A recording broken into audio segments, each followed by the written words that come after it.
तर भरत गोगावलेंना पालकमंत्री पदाचे डोहाळे लागलेत आणि त्यातूनच ते आता राष्ट्रवादीवर पाडापडीचे आरोप करत असल्याची टीका राष्ट्रवादी काँग्रेसचे प्रवक्ते सूरज चव्हाणांनी केलेली आहे। निवडणुकीनंतर 6 महिन्यांनी त्यांना याची जाणीव का झाली, त्यांनी समन्वय समितीकडे तक्रार का केली नाही, अशी प्रतिक्रिया करत त्यांनी सवाल उपस्थित केले। आश्चर्य वाटतं की ही लोक यांना ह्या गोष्टीची जाणीव निवडणूक झाल्याच्या नंतर 6 महिन्यांनी ज्यावेळेस त्यांचं पालकमंत्रीपद हुकतं त्यावेळेस यांना जाणीव होती की तटकरे साहेबांनी आपल्या विरोधात काम केलं होतं, तटकरे साहेबांनी आपल्या विरोधात उमेदवार दिला होता, हे त्यांना जाणीव 6 महिन्यांनी होती निवडणुकीच्या नंतर। हे फक्त आणि फक्त पालकमंत्री पदासाठी यांचं राष्ट्रवादी काँग्रेस पक्षाला राष्ट्रवादीच्या नेत्याला बदनाम करण्याचं कारस्थान चालू आहे।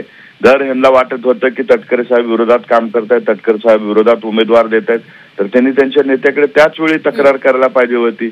महायुतीमध्ये समन्वय समिती होती, समन्वय समितीमध्ये जे कुठे काही एकमेकाबद्दल उमेदवार उभे केले जात आहेत किंवा एकमेकाची लोक एकमेकाच्या विरोधात प्रचार करतायत, त्यावेळी त्या समन्वय समितीच्या माध्यमातून प्रश्न सोडवले जायचे। मग त्यावेळी गोगावले असतील, महेंद्र थोरवे असतील, ह्या लोकांनी का तक्रार नाही केली? आज फक्त यांना पालकमंत्री पदाचं वेळ लागलेलं आहे, यांना पालकमंत्री पदाचे डोहाळे लागलेले आहेत म्हणून अशा पद्धतीचे विधान करतायत।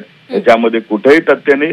आणि तटकरे साहेबांनी जर त्या ठिकाणी उमेदवार दिले असते तर हे तिघही आज आमदार म्हणून दिसले नसते। तिथं आम्ही महायुतीचं पूर्णपणे प्रामाणिकपणे काम केलेलं आहे। असे आरोप फक्त आणि फक्त हे पालकमंत्री पद मिळवण्यासाठी त्या ठिकाणी केले जात आहेत।